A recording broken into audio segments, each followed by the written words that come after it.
Good morning, children. Welcome back to the social session of question and answers. Okay.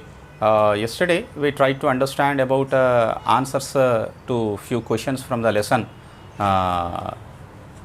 the Hyderabad freedom struggle. So we shall see further some of the questions from the same lesson. Okay. The questions like what was the role played by Andhra Mahasabha in the Telangana armed struggle, or who are the prominent leaders of the Hyderabad State Congress, and especially Andhra Mahasabha has led the Telangana armed struggle, as you all know that.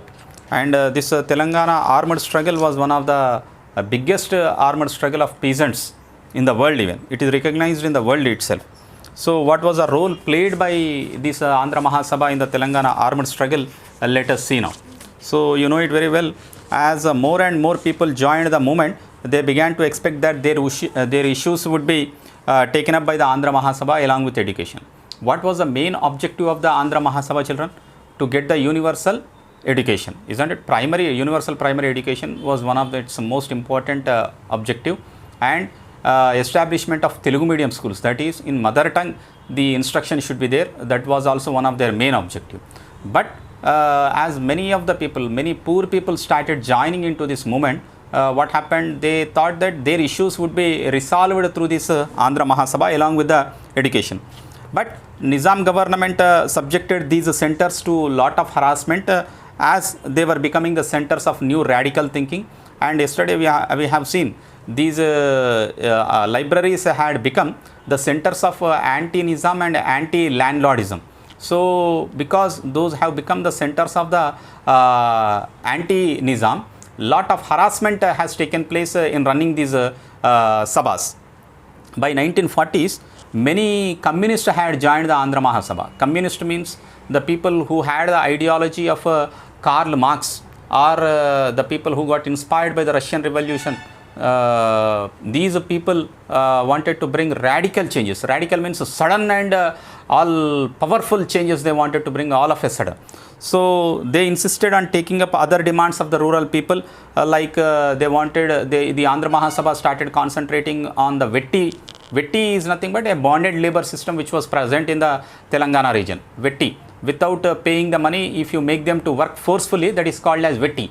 And not only the person, his entire family works with him.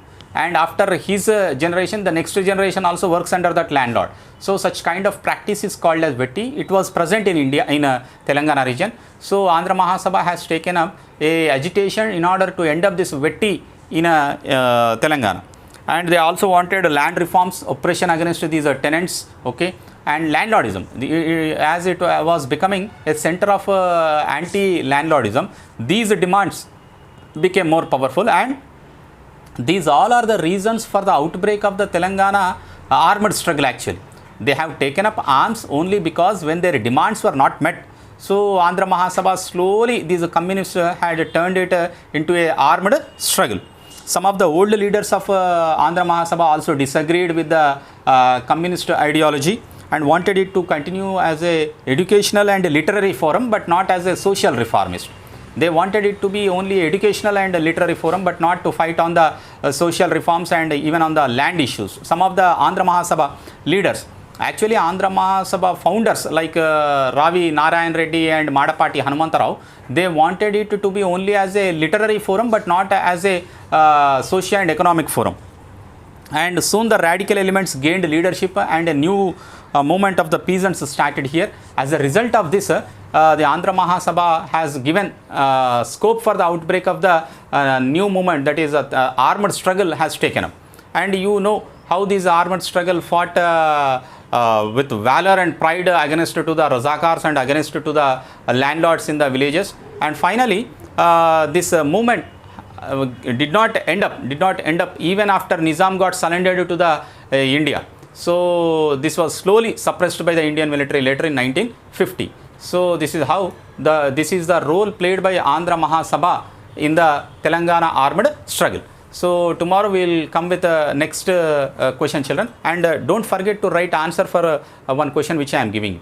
What are the values incorporated in the preamble of Indian Constitution? What are the values incorporated in the preamble of Indian Constitution. Try to write down answer for that, and tomorrow I will give you answer for that question. Thank you, children.